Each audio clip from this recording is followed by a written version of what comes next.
सभी को नमस्कार, प्रणाम। हम गीता चिंतन माला के तहत भगवत गीता का 7वां अध्याय पढ़ रहे हैं, ज्ञान विज्ञान योग।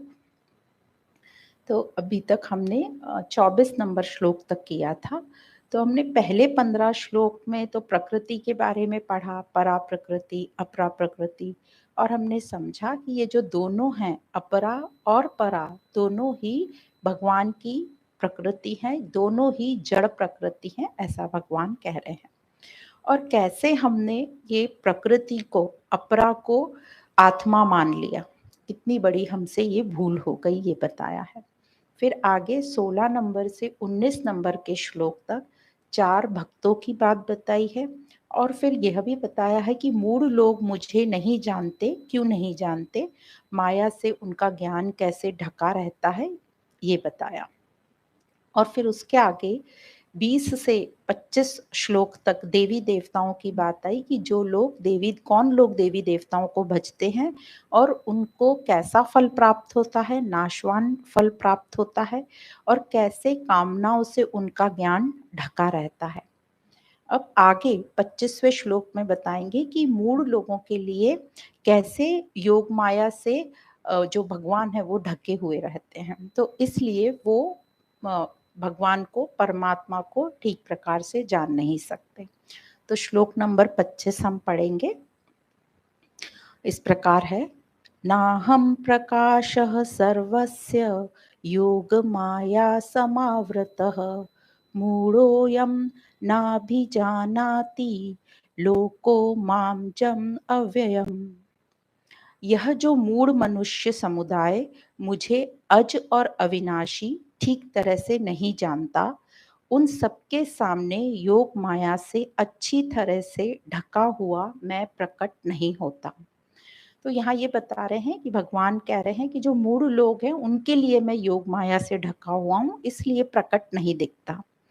तो कई बार हमारे सबके मन में ये आता है कि जब भगवान ने खुद ही ने चौथे अध्याय में 7वें नंबर के श्लोक में कहा था कि जब जब धर्म की हानि होती है, जब जब अधर्म बहुत ज्यादा अधिक फैल जाता है, अधर्म की वृद्धि होती है, तब तब मैं प्रकट होता हूँ या अपने आप को प्रकट करता हूँ।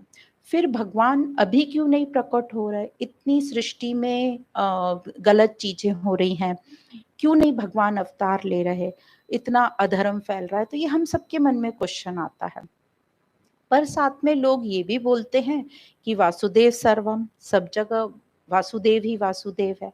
तो सब जगह जब भगवान है, परमात्मा कहा है कि सब जगह है, पर हमें क्यों नहीं दिखता? यह भी बहुत क्वेश्चन आता है। पर अब ये तो पक्का हो गया यहाँ तक पढ़ते पढ़ते कि सब जगह सबका आधार वही है, सत तत्व ब्रह्म परमात्मा। अब हमें नहीं दिख रहा है, इसका मतलब कहीं ना कहीं प्रॉब्लम हमारे में है। तो ये जो देखते हम किससे? इन आँखों से। तो ये जो स्थूल आँखें हैं, इनसे तो हमें नहीं दिखेगा, क्योंकि वह जो ब्रह्म है, परमात्मा है, वो प्रकृति से परे है, अपरा और परा के भी परे है। पर पर जो हमारी ये स्थूल आँखें हैं, उनमें ये कैपेसिटी नहीं है कि वो इस प्रकृति के परे जाकर उसको देख पाए। तो क्या करना है? अब ये भगवान जो बोल रहे हैं, ब्रह्म बोल रहे हैं, उसको अज अविनाशी बोला है, जो कि परा प्रकृति के भी परे है, जो कूटस्थ है। कूटस्थ मतलब सबका जो आधार है, सबका जो बेस है, जो अचल है, उच्चतम है, और कूट जो सबके नाश होने के बाद भी जो शेष बचता है, तो कहते हैं ना, जो यज्ञ हुआ है उसके भी अवशिष्ट में जो बचा हुआ है वह मैं हूँ। तो सब कुछ, ये शरीर भी नाश होने के बाद जो बचता है उसको कूटस्थ कहते हैं, वही ब्रह्म है। और कूट का एक मतलब और भी होता है कि दोष या माया, योग माया। तो जो ये कूट है, दोष के रूप में जो बता रहे हैं, माया है। तो ये माया के पीछे बैठा जो है, माया के जो ऊपर बैठा है, उसको कूटस्थ मतलब माया के भी ऊपर वो परमात्मा बैठा है। तो इस प्रकार इस कूटस्थ को सबका आधार का है, ब्रह्म परमात्मा का है। अब जैसे बताया कि वो तो दोनों प्रकृति से परे है, तो उसको देखने के लिए भी क्या चाहिए? कुछ एक स्पेशल दृष्टि चाहिए। मतलब ये भौतिक स्थूल चक्षुओं से तो वो दिखाई नहीं देगा, स्थूल आँखों से, क्योंकि स्थूल आँखों से तो स्थूल चीज़ें ही दिखाई देगी। तो उसके लिए एक सूक्ष्म दृष्टि चाहिए, बौद्धिक आँखें चाहिए, जो भगवान कृष्ण ने अर्जुन को दी थी 11वें अध्याय में जो हम पढ़ते हैं विश्व रूप दर्शन। तब ही अर्जुन कुछ देख पाया था। तो आपको याद होगा जब 11वें अध्याय में अर्जुन को कुछ नहीं दिख रहा था तो उसने कहा मुझे कुछ दिखाई नहीं दे रहा है। तब ये बात आई थी कि भगवान ने कहा कि तुम्हें ये स्थूल चक्षुओं से कुछ नहीं दिखेगा, और भगवान की कृपा से उसको उन्होंने वो सूक्ष्म दृष्टि दी। तभी अर्जुन कुछ कृष्ण को देख पाया, नहीं तो वो युद्ध मैदान में तो कितने लोग थे, किसी ने कृष्ण का वह रूप नहीं देखा। तो अब हमको क्या करना है, तो हमें ये दृष्टि कैसे मिलेगी? तो आत्मज्ञान से, अध्यात्म से हम जब चिंतन मनन करेंगे नित्य निरंतर पूरी निष्ठा के साथ, तभी उस योग माया का पर्दा हमारे ऊपर से हटेगा। तो जब आत्मज्ञान से विवेक जागेगा, मतलब हम अपरा प्रकृति जो सबसे निचली प्रकृति है, जड़ प्रकृति, उससे जब हम थोड़ा ऊपर उठेंगे, मतलब उस संसार का दृष्टा बनेंगे, फिर धीरे धीरे उस फिर हम थोड़ा परा प्रकृति की तरफ आएंगे, थोड़ी सी चेतनता की तरफ आएंगे, और फिर धीरे धीरे हम अपने खुद के भी दृष्टा बनेंगे, और अपनी जो क्षमता है हमारी चेतनता में उसको और उन्नत करेंगे, क्योंकि जो उसमें अहम है वही हमको थोड़ा ऊपर उन्नत करेगा। तो हम फिर साक्षी बनेंगे। तो पहले हम क्षेत्र जो कि ये संसार है, अपरा प्रकृति है, उसके हम दृष्टा बनेंगे, क्षेत्रज्ञ बनेंगे, और फिर हम ये क्षेत्रज्ञ की स्थिति से भी ऊपर उठेंगे, और फिर हम परा के भी ऊपर, मतलब साक्षी भाव में इस जगत को, इस परमात्मा को समझ पाएंगे। अब ये जो हम बात करते हैं तो बहुत ही दूर की बात है। इसके लिए हमको बहुत ही कड़ी मेहनत, तपस्या लगेगी। क्या करना होगा? अपनी जो गलत धारणा है, जिससे मैं आसक्त हो गया हूँ, जिस अनरियल को, असत को मैंने सत मान लिया है, उसको ही हमें प्रैक्टिस कर करके धीरे धीरे अपने से उसको अनासक्त करना है। तो तभी हम जगत को पहले दृष्टा देख पाएंगे, फिर अपने आप साक्षी हो दृष्टा बनकर जगत को देख पाएंगे। थोड़ा सा दूर होंगे तभी हमें जगत दिखेगा, और हम दृष्टा बन पाएंगे, फिर धीरे धीरे अपनी हम प्रोग्रेस कर पाएंगे। तो हमें अपने मोह ममता पे काम करना है, आसक्ति पे काम करना है, अपने अहंकार को चेक करते रहना है। पर हम जो ये पढ़ते हैं साक्षी, उसके पहले दृष्टा, क्षेत्र, क्षेत्रज्ञ, तो ये सब सुन लगता है अभी तो दिल्ली बहुत दूर है, हमें बहुत काम करना है। पर यही बोल रहे हैं इस श्लोक में कृष्ण कि जो लोग मुझे नहीं समझ पाते उनकी बुद्धि पर ये योग माया जो है पड़ी हुई है, या योग माया से उनकी बुद्धि ढकी हुई है, ये लोग मूर्ख लोग हैं। तो हमको ही अपनी मूर्खताई छोड़नी है और धीरे धीरे ऊपर उठना है। तो हमें अपनी डेली लाइफ में क्या करना है? तो हमें आलस छोड़कर अच्छे कर्मों में अपना जो बुद्धि है सत्य की तरफ लगानी है, अपने कार्य में सच्चाई रखनी है, ईमानदारी रखनी है, निस्वार्थ भाव से हमें अपने कर्म करना है, आसक्ति पे काम करना है, ममता पे, कामनाओं पर काम करना है, ताकि हम निष्काम होकर अपने कर्म कर सके। तो इसी प्रकार भगवान हमको समझा रहे हैं कि कैसे माया तेरे सामने ज्ञान को ढकी हुई है या मुझको ढकी हुई है। तो इसी के ऊपर संत कबीरदास जी का बहुत अच्छा दोहा है, माया छाया एक सी, मतलब माया जो हमारी परछाई होती है, छाया, वो उसी को हम माया से कंपेयर कर सकते हैं। माया छाया एक सी, बिरला जाने कोय, मतलब कोई ही उसको जान पाता है। भागता के पीछे लगे, सम्मुख भागे सोए, मतलब माया और छाया एक जैसी है।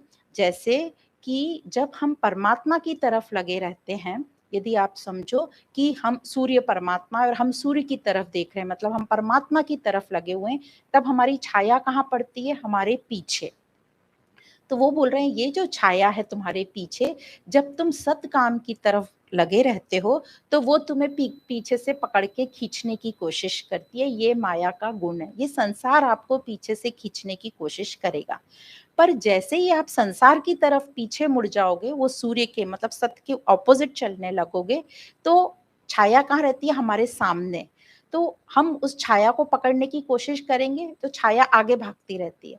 मतलब वो माया आगे भागती जाएगी, आप उसको पकड़ने की कोशिश करोगे, वो आपके कभी भी पकड़ में नहीं आएगी। तो इस प्रकार से ये जो एक डायग्राम से हम देख सकते हैं कि इसमें हम देख रहे हैं एक सूर्य बना है और एक जो मनुष्य है वो उसकी नजर जो है सूर्य की तरफ है, मतलब सत की तरफ, तो उसकी छाया उसके पीछे दिख रही है।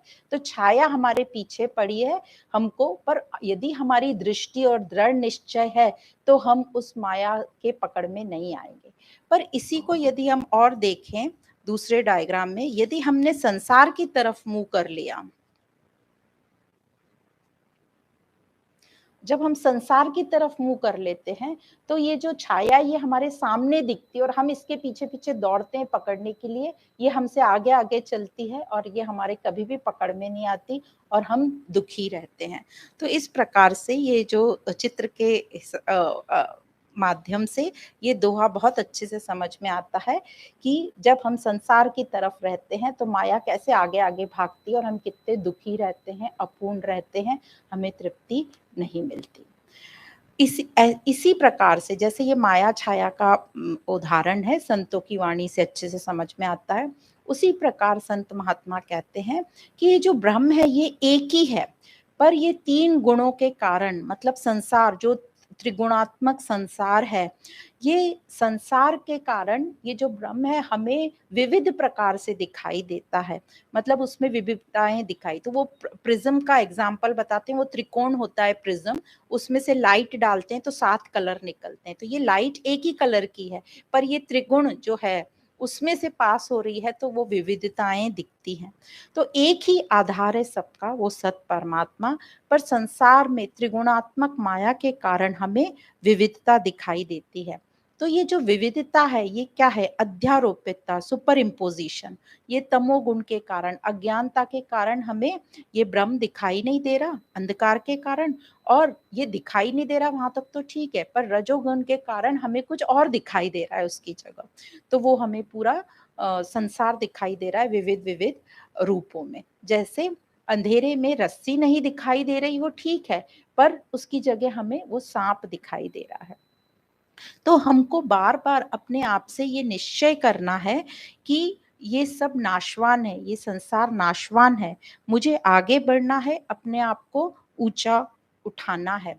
ये नाशवान तो है, पर इसको मुझे यूज करना है, अपने शरीर के लिए यूज करना है, अपनी उन्नति के लिए यूज करना है, क्योंकि ये बुद्धि भी संसार का ही एलिमेंट है, प्रकृति है, पर उसको हमें यूज करके ऊपर उठना है, क्योंकि उसमें पूरी क्षमता है आगे बढ़ने की। तो एक और कैसे रहता है ना, हम विविधताओं पर देखते हैं, हम सादी चीज पर हमारी नजर नहीं जाती, जो बहुत आकर्षक लगती है, चमचमाती दिखती है हमें, वही लुभावनी दिखती है। तो एक और बहुत अच्छा दृष्टांत आता है कि एक बर्थडे पार्टी थी, एक बच्चे का बर्थडे था। तो उसके जन्मदिन पे बहुत सारे उसके मित्र आते हैं, सगे संबंधी आते हैं। तो ये जो सभी उसके लिए गिफ्ट, जैसे हम बर्थडे पार्टी में जाते हैं तो सब गिफ्ट लेके आते हैं, तो अलग अलग आकर्षक पेपरों में उसके गिफ्ट बंधे हुए रहते हैं, उसको बहुत अच्छा लगता है देख के। और एक जो रहते हैं बुजुर्ग से इंसान, वो इसको सादा सा एक एनवलप देते हैं। अब वो बच्चा वो एनवलप लेते टाइम उसको बिल्कुल भी अच्छा नहीं लगता, बहुत उस मायूसी से ले लेता है और रख लेता है। जब सारे सगे संबंधी दोस्त चले जाते हैं तो वो बैठ के अपने सारे जितने भी उसको गिफ्ट मिलते हैं वो खोल खोल कर देखता है। तो उसने जितने भी आकर्षक गिफ्ट थे वो सब खोल के देखे, उन सबके नीचे वो जो लिफाफा रखा था उस पर उसकी नजर भी नहीं गई और उसको उसको खोलने की इच्छा भी नहीं हुई। अब सारे गिफ्ट देख लिए, मन भर गया, पर जब आखिरी में उसने वो एनवलप दूसरे दिन खोल के देखा तो उसमें उसको पता चला कि वो उसके दादाजी ने उसको गिफ्ट दिया था, जिसमें उन्होंने अपनी पूरी प्रॉपर्टी, अपना विल उस पोते के नाम पे किया था। तो एक्चुअल में वो सबसे बड़ा गिफ्ट था, पर उसकी तरफ नजर ही नहीं गई, जो आकर्षक पेपरों में लपेटे हुए और सुंदर दिखने वाली चीजों पर ही उसकी नजर गई। तो हमारे साथ भी ऐसा ही होता है, हम सब जो बहुत अच्छा चमचमाता हुआ दिखता है, आकर्षक दिखता है, हम उसी को देखते हैं और जो सादी चीजें हम उनसे छोड़ देते हैं पीछे। तो जब हमारा ये विविधताओं पर विश्वास कम होगा, मतलब वैरायटीज पर हम जब कम विश्वास करेंगे, तब हमें ये जो प्रकृति है ये असत जैसी लगेगी, मतलब सही प्रतीत नहीं होगी। वैरायटी में हम जितना इन्वॉल्व रहेंगे, जितना इंटरेस्टेड रहेंगे, उतना ही हमें वो सच्चा लगता रहेगा और वो प्रकृति से हम उतना ही आसक्त होते जाएंगे। तो ये जो विविधता है, वैरायटी है, इस प्रकृति को हमें नकारना है, मतलब असत करना है और हमें इससे आगे बढ़ना है। इसको हमें समझना है, मिथ्या करना जैसे बोलते हैं शास्त्रों में। पर मिथ्या बोलते हैं तो सब डर जाते हैं, कैसे मिथ्या करें, हमें तो सच लग रहा है। तो शंकराचार्य जी यही बोलते हैं, ये व्यवहारिक सत्य है। तो इस प्रकार हम उसको मिथ्या करेंगे तभी हमारा जीवन सार्थक होगा, नहीं तो हम प्रकृति में ही फंसे रहेंगे। प्रकृति मतलब यही मेरा तेरा, ये सब मेरा है, ममता, आसक्ति, विशेषताओं पर, उपाधियों पर कि मैं पूजनीय हूँ, मैं ये हूँ, इस प्रकार हम फंसे रहेंगे। तो हमें आसक्त नहीं होना है, यही हमारा लक्ष्य। तो हमारा व्यवहारिक तौर पे क्या लक्ष्य होना है कि हमें आसक्त नहीं होना है कोई भी चीज से, हमें उसका यूज करना है साधन के जैसे और ऊपर उठना है। तो जो हम बात कर रहे हैं सब दृष्टा बनो, साक्षी बनो, वो सब तो ठीक है, पर व्यवहारिक तौर पे हमें सिर्फ आसक्ति पे अपनी काम करना है मेन। तो अष्टवक्र गीता में भी अष्टवक्र मुनि बोलते हैं कि यह संसार निश्चय ही कल्पना मात्र है। राजा जनक जब उनको ज्ञान होने लगता तो बोलते हैं कि ये संसार निश्चय ही कल्पना मात्र है, और ये जो मैं हम बोलते हैं अपने आप को, ये मैं भी जो बना है ये दुनिया से ही बना है। हमने देखा ना, जब परा अपरा का साथ होता है तो वो बोलने लगती है मैं ये हूँ, मैं शरीर हूँ। तो इसकी अपनी कोई सत्ता नहीं है इस मैं की, इसलिए ये मैं दुनिया के पीछे भागता रहता है। जहाँ अच्छी चीज देखी, जहाँ देखा एग्जीबिशन लगे, ये लगा है, हम देखने को भागते हैं। पर ये जो तो उसको कुछ समझता ही नहीं, संसार तो उसको ज्ञान नहीं दे रहा। पर ये जो अध्यात्म है ये हमें बताता है कि ये जो जगत है ये बहुत ही झूठा है। तो इस प्रकार हमको अध्यात्म का साथ लेके इस जगत को झूठा करना है, नकारना है।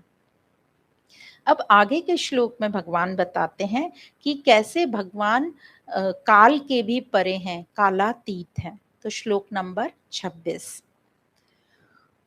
वेदाहं समतीतानि वर्तमानानि च अर्जुन, भविष्याणि च भूतानि माम तु वेद न कश्चन।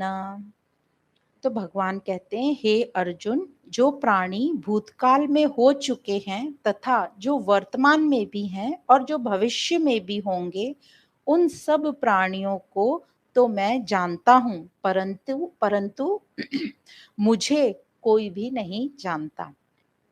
तो इस श्लोक में कृष्ण ने प्राणियों के लिए भूत, भविष्य और वर्तमान काल, तीनों काल दिए हैं, पर अपने लिए क्या कहा है? सिर्फ कहा है मैं जानता हूं। तो इसका तात्पर्य यह है कि भगवान की दृष्टि में भूत, भविष्य और वर्तमान तीनों काल जो हैं वर्तमान में ही है, मतलब भगवान इन तीनों से परे हैं। तो कैसे परे हैं वो हम समझेंगे। तो इस श्लोक में भूतकाल के प्राणी कहा है, चाहे भविष्य कहा है, भूतकाल के प्राणी हो, चाहे भविष्य काल के प्राणी हो, चाहे वर्तमान काल के प्राणी हो, भगवान की दृष्टि में तो सिर्फ वर्तमान ही है और भगवान सभी को जानते हैं। तो ये वर्तमान जो बोला भगवान ने उसको हमें समझना है। तो कोई भी घटना जब होती है तो उसको बताने के लिए, उसको वर्तमान में बताने के लिए हम भूतकाल और भविष्यकाल का यूज करते हैं उसको बताने के लिए। तो ये जो तीनों काल हैं, भूतकाल, भविष्यकाल और वर्तमान काल, ये समय का भेद बताने के लिए यूज किए जाते हैं। कि जैसे कोई घटना भूतकाल में हुई है या भविष्य काल में होने वाली है, तो उसके को बताने के लिए, उन दोनों को जोड़ने के लिए वर्तमान बताना पड़ता है, वर्तमान में बताना पड़ता है। जैसे मैं जुलाई में गई थी, और हम थी उसको पास्ट टेंस में यूज कर रहे हैं, या मैं सितंबर में आने वाली हूँ, तो उसको हम फ्यूचर के लिए आज बता रहे हैं, अभी वर्तमान में बता रहे हैं। तो ये पास्ट और फ्यूचर को बता, किससे हमने जोड़ा है? वर्तमान से जोड़ा है। तो यह घटना में सिर्फ वर्तमान रहता है। वर्तमान क्या है? भूत और भविष्य को जो मिलाप कराता है, जो जोड़ता है, वो वर्तमान कहते हैं। तो ऐसे ही प्राणियों की दृष्टि में भूत, भविष्य, वर्तमान काल का भेद रहता है। पर कह रहे हैं भगवान के लिए ये काल है ही नहीं, क्योंकि भगवान क्या है? कालातीत। क्योंकि भगवान की दृष्टि में सब कुछ वर्तमान ही रहता है। जैसे यह जो इसको समझना है हमें ठीक से कि यह जो वर्तमान काल भी है, अब याद रखना हम कहाँ-कहाँ वर्तमान काल बोल रहे हैं और कहाँ-कहाँ सिर्फ वर्तमान बोल रहे हैं। तो ये जो वर्तमान काल है, ये भी प्रतिक्षण बदलता रहता रहता है। यदि ये वर्तमान काल वास्तव में रियल होता, सत्य होता, तो ये बदलता नहीं, ये स्थिर रहता। तो वास्तव में काल वर्तमान नहीं है, बल्कि जो वर्तमान है, जो हमेशा प्रेजेंट रहता है, वह तो परमात्मा तत्व ही है। मतलब जो प्रतिक्षण बदलता है, वह वर्तमान नहीं कहलाएगा, बल्कि वो तो काल ही कहलाएगा। और जो कभी नहीं बदलता, उसको कहते हैं वर्तमान। इसलिए भगवान ने इस श्लोक के आरंभ में ही फर्स्ट शब्द क्या कहा था? वेदाहम, मतलब मैं जानता हूँ। वर्तमान को क्रिया करके दिया था। तो इसका कारण यह है कि संपूर्ण जो प्राणी हैं, वो काल के अंतर्गत आते हैं और भगवान जो हैं, काल से अतीत है। तो देश, काल, वस्तु, व्यक्ति, परिस्थिति सब बदलते रहते हैं और भगवान जो हैं, वो वैसे की वैसे रहते हैं, वर्तमान। तो जो काल के अंतर्गत जो प्राणी आते हैं, उनका ज्ञान जो होता है सीमित होता है और भगवान क्या है? असीमित, क्योंकि वो वर्तमान है। तो इन्हीं प्राणियों में से ही भगवान कह रहे हैं, जो ज्ञान से, अध्यात्म से अपने आप को जान लेता है, सत्य को जान लेता है, वो भी कालातीत हो जाता है, मतलब इन सब से ऊपर हो जाता है और मुझे प्राप्त कर लेता है। तो जो यह कृष्ण कह रहे हैं कि जो सबको मैं जानता हूँ, पर मुझे कोई नहीं, तो उसका यही मतलब है कि कृष्ण कह रहे हैं अपने आप को कि वो ब्रह्म है, वो सत्य स्वरूप है, जो टाइम से नहीं बंधे हैं, जो काल से नहीं बंधे हैं, जो हमेशा रहते हैं, कहीं भी कुछ भी कैसी भी परिस्थिति में जो हमेशा मौजूद रहता है, हमेशा प्रेजेंट रहता है। पर जो प्राणी है, मनुष्य है, वो मोहग्रस्त, मतलब इन 3 गुणों के अंतर्गत माया से भ्रमित हो जाता है और अपने को देह मानकर बैठता है। इसलिए उसका जन्म मरण भी होता है, रोग, बुढ़ापा, ये सब जागृत, स्वप्न, सुषुप्ति, उसको ये सब अनुभव होती है। तो इस प्रकार भगवान काल से परे हैं, वर्तमान है, मतलब ऑलवेज है, हमेशा है। तो इससे ये समझता है कि जो काल वर्तमान नहीं है, क्योंकि वो प्रतिक्षण बदलता है, पर भगवान वर्तमान है, जो कि काल से परे हैं। इसी को भगवान ने वेदाहम कहा है, मैं जानता हूँ। तो भगवान भूत, भविष्य और वर्तमान सब में सदा वर्तमान रहते हैं, वर्तमान है वो। पर भगवान में न भूत है, न भविष्य है, न वर्तमान काल है। तो इस प्रकार वर्तमान की बात बताई। अब ये जो भगवान का वर्तमान पना है, काल के अधीन नहीं है, क्योंकि वो तो कालातीत है, क्योंकि वो समय से ऊपर है। काल न भगवान की दृष्टि में है, न ही जो महात्मा ज्ञानी है, जो दुर्लभ महात्मा जिनकी हम कल बात कर रहे थे, उनकी दृष्टि में ये काल है। पर सिर्फ जो प्राणी हैं, जो मूढ़ मनुष्य हैं, जो अज्ञानी हैं, उनकी दृष्टि में ये काल होता है, जो कि मोह के कारण होता है। और इसी को भगवान ने इसके पहले श्लोक में कहा था, जो योग माया से मैं ढका हुआ हूँ, वो मुझे नहीं जानते। तो एक बड़ा अच्छा दृष्टांत आता है महाभारत में कि एक बार पांडवों के वनवास के टाइम में युधिष्ठिर के पास कोई भिक्षु आता है कि भिक्षाम दो। तो युधिष्ठिर ने बिना सोचे बोल दिया कि महाराज आप कल आना। तो यह सुनकर जो भीम था, उसको बहुत हंसी आ गई। तो वो अपने भाइयों को कहने लगा, देखो भाई, आजकल तो मानव लोगों ने काल अपने हाथ में ले लिया है, काल मानव के हाथ में आ गया है, कल आना, कल आना। तो युधिष्ठिर तो बहुत होशियार थे, वो बोले भाई मैं समझ गया हूँ जो तू बोल रहा है, मेरे से गलती हो गई, मैं भूल गया था कि काल से परे क्या है और काल क्या है। और मतलब मैं वर्तमान को भूल गया था, प्रेजेंट को भूल गया था। तो इस प्रकार से हमको भी ये समझ आती है कि भगवान कैसे बोल रहे हैं कि मैं तीनों काल से ऊपर हूँ, मैं वर्तमान हूँ। और जो हम हमेशा बोलते हैं ना प्रेजेंट में रहो, प्रेजेंट में रहो, तो उसका मतलब यही है कि हम सत्य में रहें, पर हम उसको कुछ और सोचने लगते हैं और समझ के। तो जो हम प्रेजेंट में रहो, पॉजिटिविटी में रहो जो बोलते हैं, उसका मतलब एक्चुअली यही है कि हम सत्य में रहें, धर्म के साथ रहें, पर हमने उसको थोड़ा सा अलग मीनिंग करके समझना शुरू कर दिया। तो हम आगे चलते हैं। आगे भगवान बता रहे हैं कि भगवान को जो लोग नहीं जानते उसका मुख्य कारण क्या है, वो आगे भगवान बताते हैं। तो श्लोक नंबर 27 वो इस प्रकार है। इच्छा द्वेष समुत्थेन द्वंद्व मोहेन भारत सर्वभूतानि सम्मोहं सर्गे यान्ति परन्तप। तो भगवान कह रहे हैं कारण क्या है? कारण है कि हे भरतवंश में उत्पन्न अर्जुन, अर्जुन को परंतप नाम से बोला है। उसका मतलब है जिसने शत्रुओं पर जीत हासिल कर ली, मतलब वो बहुत बलवान है। और भगवान कहते हैं कि जो इच्छा मतलब राग और द्वेष से उत्पन्न होने वाले द्वंद्व मोह से मोहित हैं जो संपूर्ण प्राणी, वो मूर्ता को अर्थात जन्म मरण को प्राप्त होते हैं। तो ये अनादिकाल से ऐसा ही चला रहा है, ऐसा कृष्ण अर्जुन को बोल रहे हैं। तो बार बार कृष्ण अर्जुन को ये बात बता रहे हैं कि तू मोह का त्याग कर। मोह का त्याग कैसे करना है? मोह को जीत कर, मतलब शत्रुओं पर जीत हासिल करके। जैसे तूने शत्रुओं पर जीत हासिल करी है, परंतप, तो एनकरेज कर रहे हैं उसको कि जैसे तूने शत्रुओं पर जीत हासिल करी है बल इकट्ठा करके, उसके लिए तूने अपनी बॉडी को मेंटेन किया है, रोज इसके ऊपर तपस्या की है, अपने ऊपर पे कसरत करी है, तो उसी प्रकार तू मोह को भी जीत, उसके ऊपर उसके लिए तू बल इकट्ठा कर। क्योंकि कृष्ण जानते हैं कि अर्जुन की जो मेन प्रॉब्लम है वो क्या है? मोह है, भरम है। और जड़ से भगवान अर्जुन का ये मोह या भरम नष्ट करना चाहते हैं। क्योंकि क्यों करना चाहते हैं? क्योंकि उनको अर्जुन के लिए वो प्रेम है, वो चाहते हैं कि अर्जुन इससे बाहर निकले। और ये जो प्रेम है भगवान का अर्जुन के लिए, ये अर्जुन ने कमाया है। कैसे कमाया है? भगवान को अपना गुरु बना लिया, भगवान को अपनी सब बातें जो जो थी उसके मन में वो बताई, और उसने नारायणी सेना की जगह अपने लिए सिर्फ अकेले कृष्ण को मांग लिया। तो ये सब चीजें बताती हैं कि जो अर्जुन का विश्वास था कृष्ण के ऊपर कितना था। वो जानता था कि ये मुझे बहुत अच्छी सलाह देंगे, तो उसने अपने आप को उनकी शरण कर दिया कि आप ही मुझे बताइए कि मुझे क्या करना चाहिए, मेरे लिए क्या कल्याणकारी है। इसलिए कृष्ण का ये दायित्व हो गया है कि अर्जुन को मैं इस मोह से बाहर निकालूं। तो इस अध्याय में भगवान बहुत जोर डाल रहे हैं। किस बात पर जोर डाल रहे हैं? कि मोह छोड़ने पर, कि मोह आसक्ति छोड़।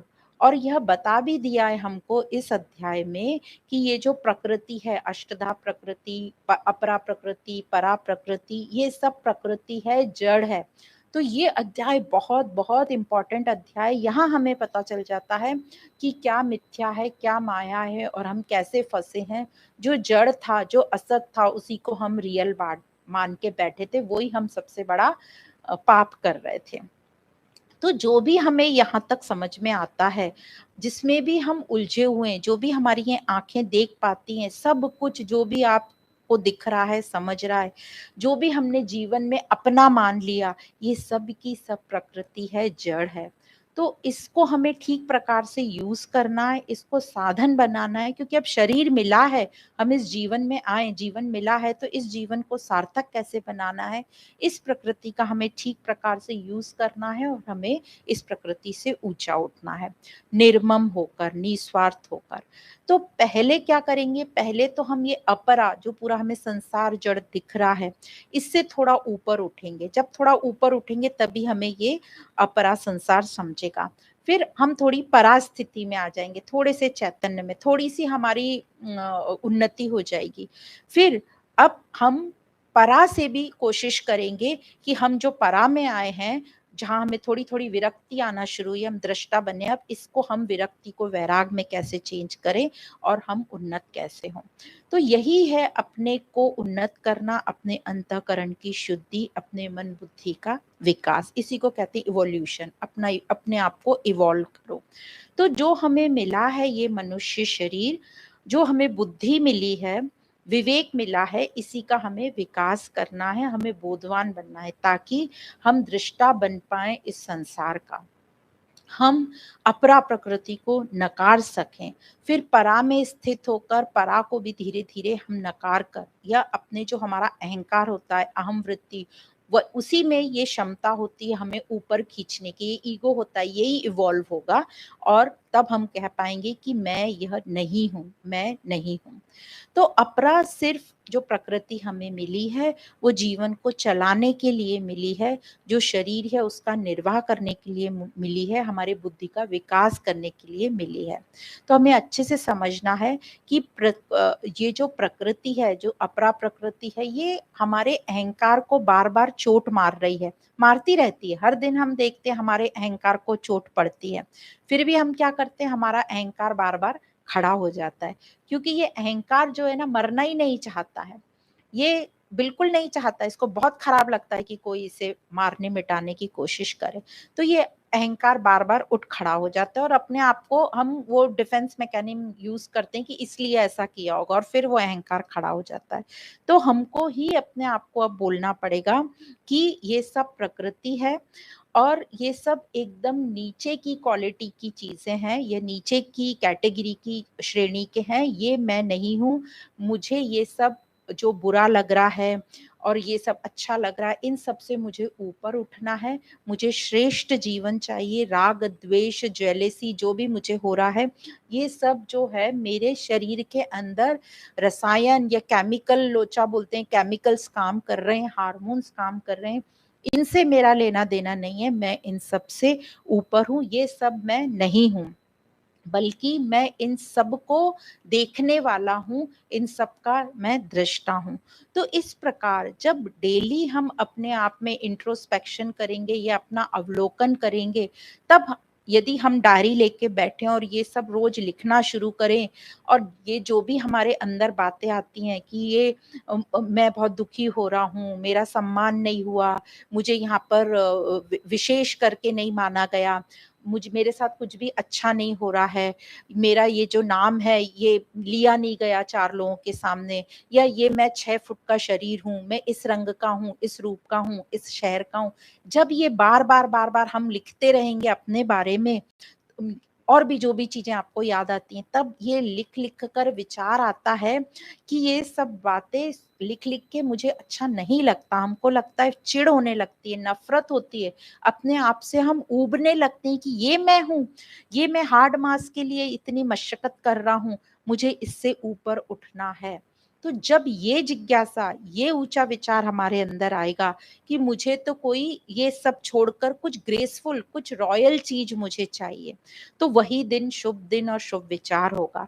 जब लगातार हम अपने ऊपर ये निरीक्षण करते रहेंगे, इंट्रोस्पेक्शन करते रहेंगे, मतलब चिंतन मनन अवलोकन करते रहेंगे, तो हमारे विचार भी उच्च होते जाएंगे, और हमारे में अपने आप से, इस संसार से, इस शरीर से विरक्ति आती जाएगी। यही विरक्ति यदि नित्य निरंतर हमारा अभ्यास रहा, तो यह विरक्ति वैराग में कन्वर्ट हो जाएगी।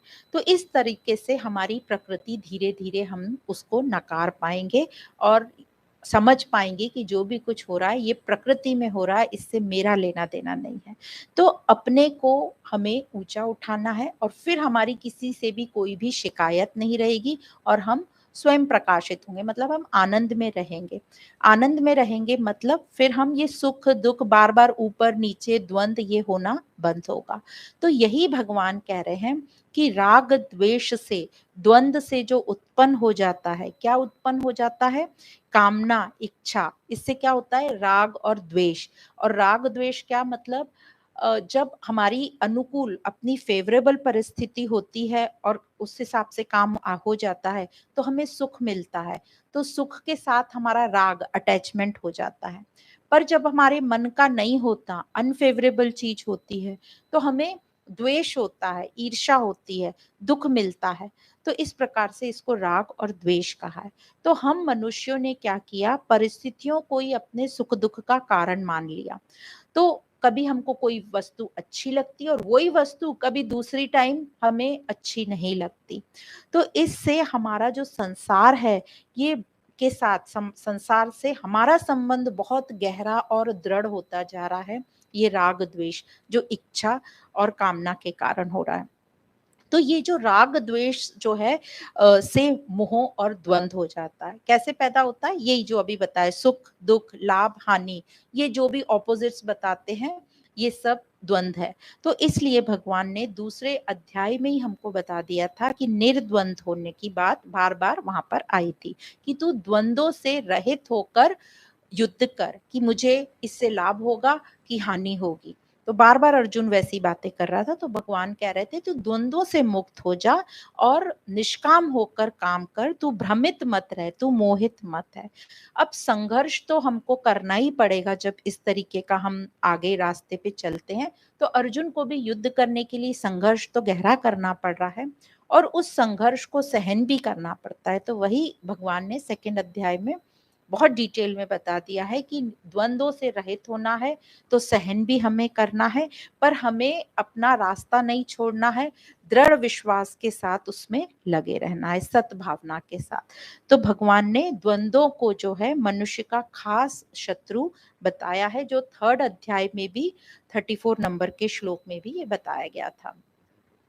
अब आगे इसी श्लोक में भगवान कहते हैं, द्वंद्वों से मोहित होकर संपूर्ण प्राणी संसार में मूर्ता को प्राप्त होते हैं, मतलब जन्म मरण को प्राप्त होते हैं। तो यहाँ जन्म मरण का कारण क्या बताया? मोह और आसक्ति। तो शास्त्रों की दृष्टि से जन्म मरण का कारण हो गया ये अज्ञान, जिससे हमें मोह और आसक्ति हुई। पर संत वाणी यदि आप सुनेंगे तो संत वाणी क्या कहते हैं, बहुत ही मजेदार बात है। वो कहते हैं जन्म मरण का जो खास कारण है वह राग के कारण प्राप्त परिस्थितियों का दुरुपयोग करना। तो ये बहुत ही, जो हम व्यवहारिक तौर पे यूज कर सकते हैं इस चीज को। अब जो भगवान ने कह दिया अज्ञान, अब वो तो हम कोशिश कर ही रहे हैं ज्ञान लेके अपने मोह और आसक्ति पे काम, पर वो इतना गहरी मोह और आसक्ति, उसमें धीरे धीरे काम हो रहा है। पर संत वाणी क्या बोल रहे हैं कि प्राप्त परिस्थिति का दुरुपयोग ना करो। तो दुरुपयोग मतलब क्या? जो नहीं करना चाहिए वो काम करना। तो गलत काम में हम लगे हो, हम सबके पास बहुत समय है, क्योंकि सभी के पास वही 24 घंटे 365 दिन है। पर जो इन 365 दिन का ठीक प्रकार से यूज करेगा वो आगे बढ़ेगा, और जो गलत काम करेगा या आलस करेगा उसके लिए तो ये टाइम वेस्ट ही हुआ।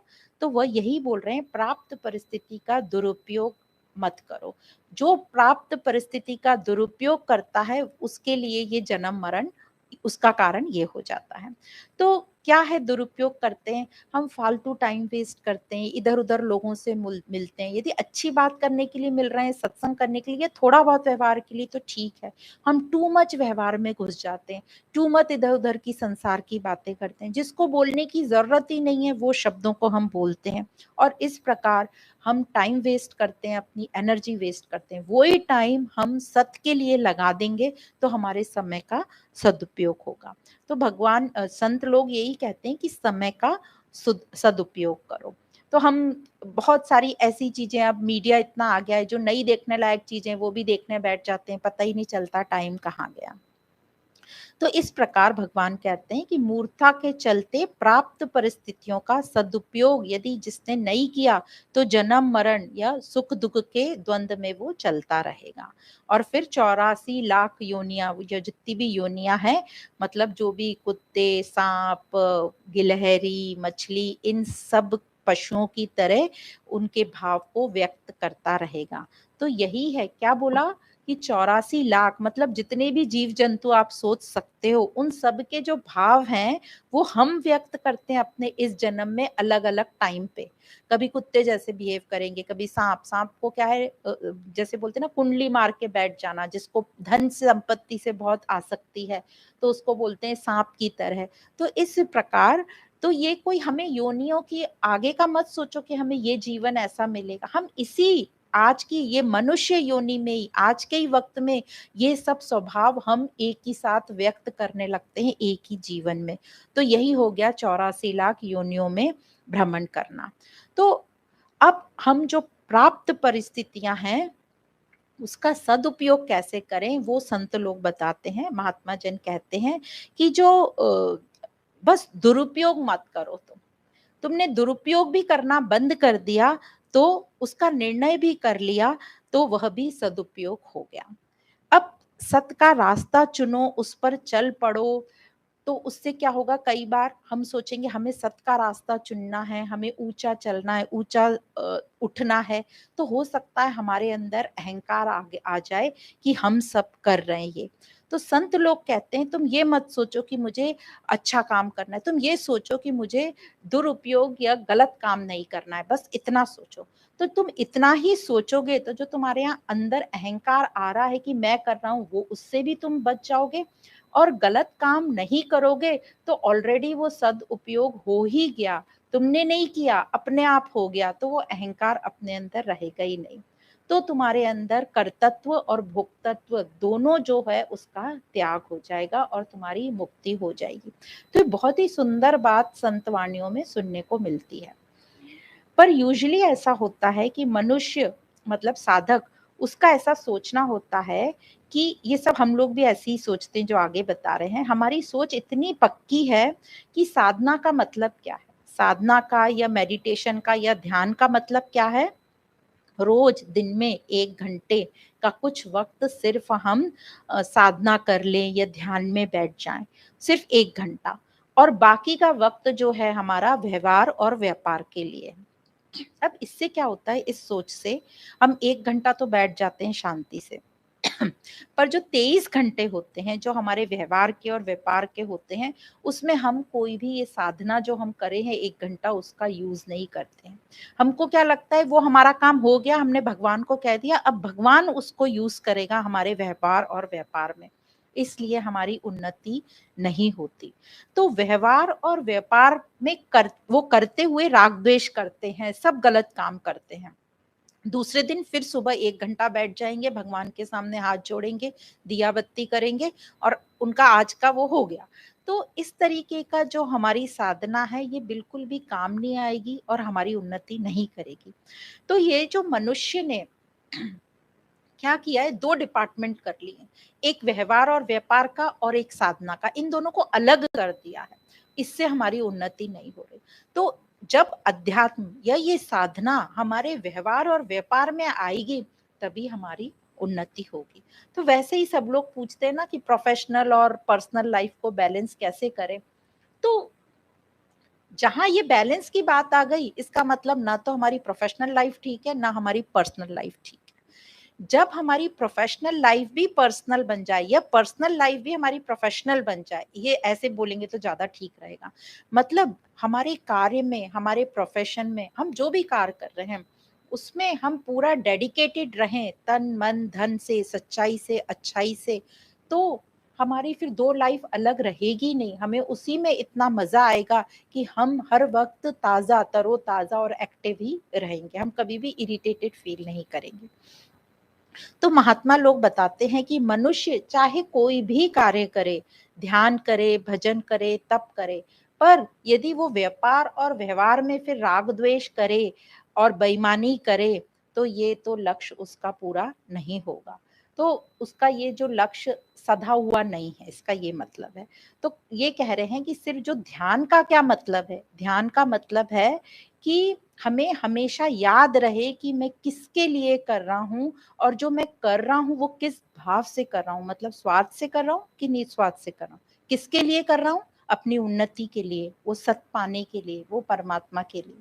तो ये ध्यान का मतलब ये होता है कि हम 24 घंटे हर वक्त ये याद रखें। अब लोगों का रहता है 24 घंटे कैसे याद रखें, चलो 24 नहीं, 4-5 घंटे भी हम याद रख लें और धीरे धीरे इसको बढ़ाएं। जो हमने 1 घंटे का ध्यान किया था उसको हम धीरे धीरे, कि आज वो 1 घंटे का जो ध्यान किया था 2 घंटे में अपने साथ रखूंगी, फिर हर 2-2 घंटे में चेकिंग करें। इस प्रकार हमारे जो विचार बदलेंगे, विचार बदलेंगे तो हमारे कर्म भी अच्छे होंगे। तो बार बार क्वेश्चन पूछो, मैं ये क्यों कर रहा हूँ, और ये जो मेरा भाव है कहाँ से आ रहा है, स्वार्थ से कि निस्वार्थ से। यदि वो निस्वार्थ से आ रहा है तो उसको वहीं ड्रॉप कर देना है हमको, या तो उसको चेंज करना है। तो इस प्रकार ये ध्यान रहे कि मेरा लक्ष्य क्या है, और इसी को कहते हैं ध्यान। तो साधना या ध्यान को हम अपने व्यवहार और व्यापार से अलग ना रखें। तो छोटी-मोटी बातें जब हमें ये ध्यान रहेगा तो हम छोटी-मोटी बातों में उलझेंगे नहीं, हम द्वंद्वों में भ्रमित नहीं होंगे, सुख-दुख हमें पता है ये तो लगा रहेगा आना-जाना, तो हम भ्रमित नहीं रहेंगे और हम ये जड़ प्रकृति में उलझे नहीं रहेंगे। क्योंकि इसी अध्याय में पहले 13 नंबर के श्लोक में भगवान कह चुके हैं कि ये जो 3 गुणों से मोहित प्राणी है, ये मेरे को नहीं जानता और वो संसार को भी नहीं जानता। तो संसार को जानने के लिए हमें थोड़ा-सा संसार से दूर ऊपर हटना पड़ेगा। जैसे कोई भी चीज़ देखने के लिए उसको एक हमको ठीक डिस्टेंस पे रखनी पड़ती है। हम ऐसे चिपका के किसी चीज़ को नहीं देख सकते। जैसे आप टीवी के भी एकदम न पास में जाओगे तो आपको कुछ नहीं दिखेगा, थोड़ी दूरी बनानी पड़ती है। तो संसार को देखने के लिए हमें थोड़ा दूर हटना पड़ता है संसार से, मतलब दृष्टा बनना पड़ता है, और भगवान को जानने के लिए उसके एकदम नज़दीक आना पड़ता है, मतलब सत्संग में आना पड़ता है। तो ये मान लेना कि संसार रियल है, ऐसा मान लेना ही अज्ञान है, और संसार को रियल नहीं मानना ही ज्ञान है। तो ये हमें अच्छे से समझना है कि अपरा और परा दोनों को हमें रियल नहीं मानना है, और इनको रियल मानना ही अज्ञान है। तो इसी अज्ञान पर हमको कार्य करना है। अब आगे भगवान बताते हैं कि कौन से मनुष्य दृढ़ता पूर्वक मेरा भजन करते हैं। ये आगे के श्लोक में बताते हैं, श्लोक नंबर 28।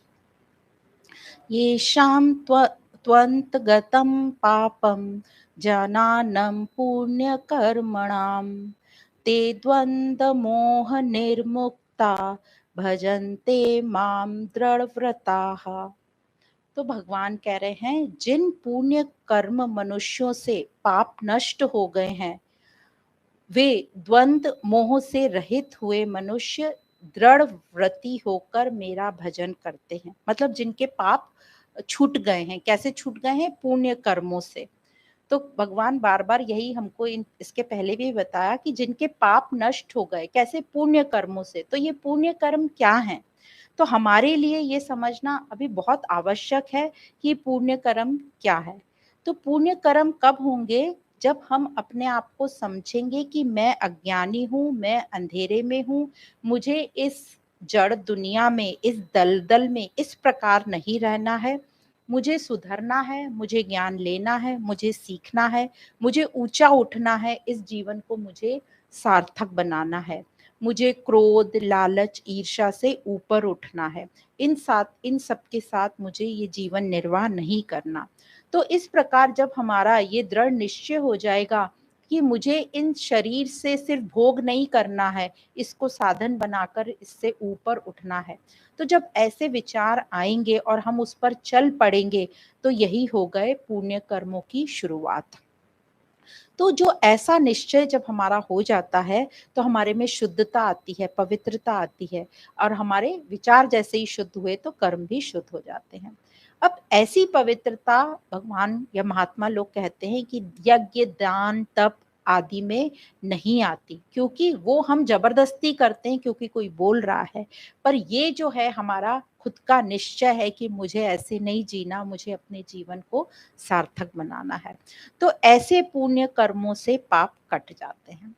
तो फिर से संत महात्मा लोग बहुत अच्छा बोलते हैं कि डेढ़ ही पाप है, डेढ़ ही पुण्य है।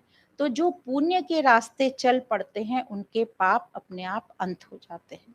तो क्या बोल रहे हैं वो? डेढ़ ही पाप है, डेढ़ ही पुण्य। डेढ़ मतलब 1.5। तो भगवान या परमात्मा या सत्य, ये जो आत्मा, ये जो भी हैं, इनके यदि हम विमुख हो जाएं, मतलब उल्टे डायरेक्शन में चलना शुरू कर दे, तो वो पूरा एक पूरा पाप हुआ। और जब हम दोषपूर्ण, दुराचारी, बेईमानी, झूठ करने लगे, तो वो हुआ आधा पाप। तो ये पूरा हुआ डेढ़ पाप का कोटा। ऐसे ही हम जब भगवान की तरफ, सत्य की तरफ चल पड़े, तो यह पूरा हुआ पूरा एक पुण्य। और जब हम सदाचारी, मॉरल वैल्यूज के साथ चलने लगे, तो वो हो गया आधा पुण्य। तो इससे ये समझ में आता है कि जब मनुष्य सत्य की तरफ चल पड़ता है, तो उसका जो है पूरा एक पुण्य उसको मिल जाता है और उसका पूरा ये एक पाप खत्म हो जाता है, पूरे पाप उसके खत्म हो जाते हैं। तो हम यदि अपना उद्देश्य ऊंचा रखें, मतलब सत्य की तरफ अपना रखें, और तभी हमारे सारे पाप जो है नष्ट हो जाएंगे। तो ये डेढ़ डेढ़ का इन्होंने ऐसे बोल के संत लोग हमें समझाने की कोशिश कर रहे हैं कि तू सिर्फ अपना निश्चय कर ले कि तुझे सत्य की तरफ चलना है।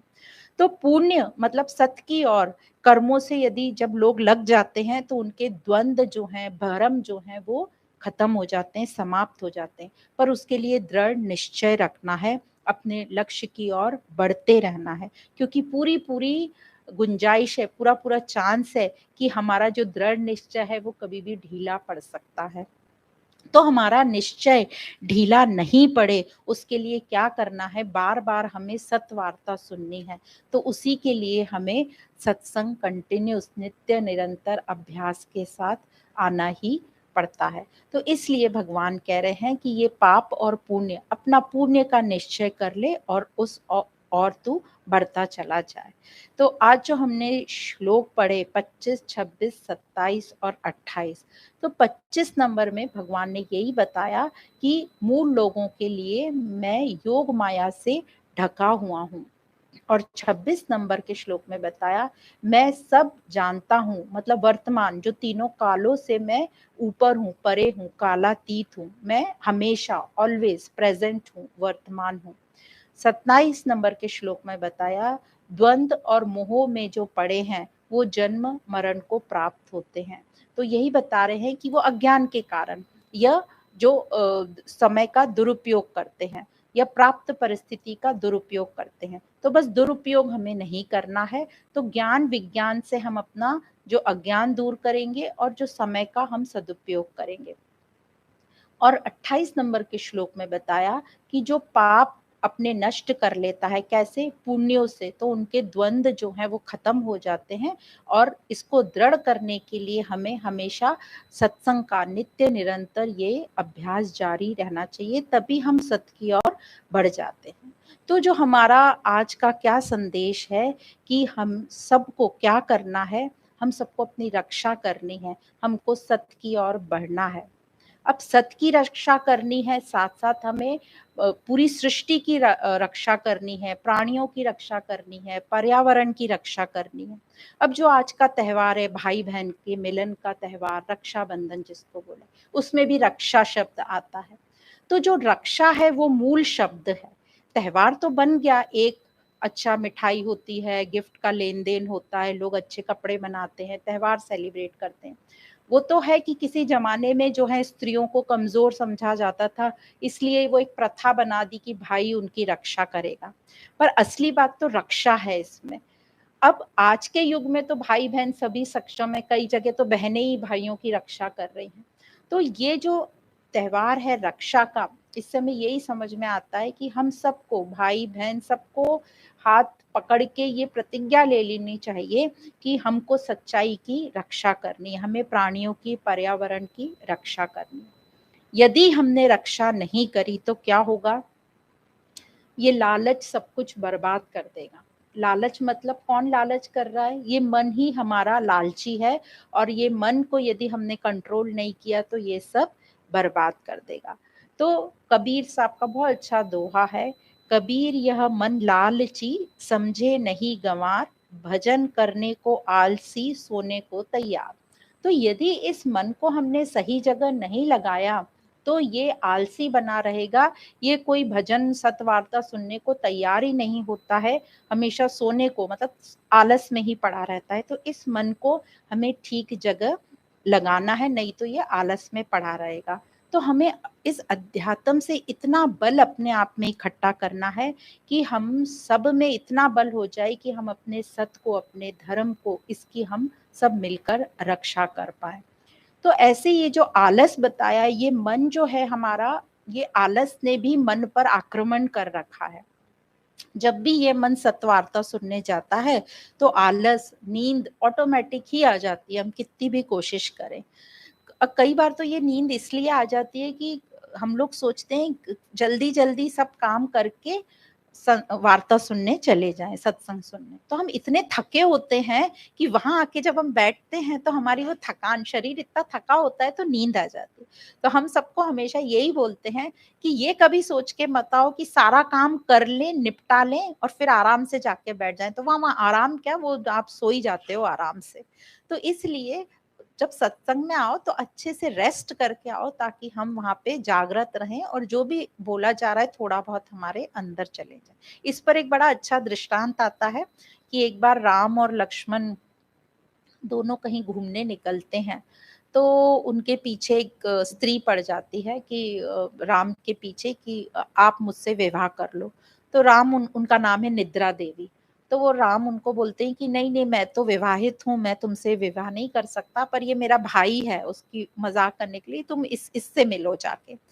तो वो लक्ष्मण के पास जाती है, तो लक्ष्मण बहुत चिढ़ जाते हैं। तो इतनी पीछे पड़ जाती है तो लक्ष्मण उनसे प्रॉमिस लेते हैं कि ठीक है, मैं तुमसे शादी करने को तैयार हूँ, पर एक ही कंडीशन है कि जहां भी मेरे भाई की वार्ता हो वहां तुम्हें नहीं आना है। तो ये तो वो निद्रा देवी को बिल्कुल भी स्वीकार नहीं था, तो उसने लक्ष्मण को छोड़ दिया। इसलिए कहते हैं आज तक जहां भी सत की वार्ता होती है, कृष्ण तत्व राम तत्व की बात होती है, वो निद्रा देवी वहां आकर बैठ ही जाती है। पर हमें उसको हटाना है। तो हमें जब आए सत्संग में अच्छे से सोकर आए, बहुत थक कर नहीं आए, नहीं तो यहाँ आके हम सो जाते हैं और जो सत शब्द हमारे अंदर जाने चाहिए वो नहीं आते। तो आज का जो हमारा मैसेज है वो रक्षा के ऊपर है। अपनी रक्षा करो, प्राणियों की रक्षा करो, सक्षम बनो, बल इकट्ठा करो, ताकि हम अपनी रक्षा कर सकें, सत धर्म की रक्षा भी कर सकें। जी हाँ, कल 7वें अध्याय का लास्ट दिन रहेगा, तो जो 2 श्लोक बच गए हैं वो लेके पूरा अध्याय हम रिवाइज कर लेंगे। पूर्णमद पूर्णमिदं पूर्णात् पूर्णमुदच्यते पूर्णस्य पूर्णमादाय पूर्णमेवावशिष्यते। ॐ शान्तिः शान्तिः शान्तिः।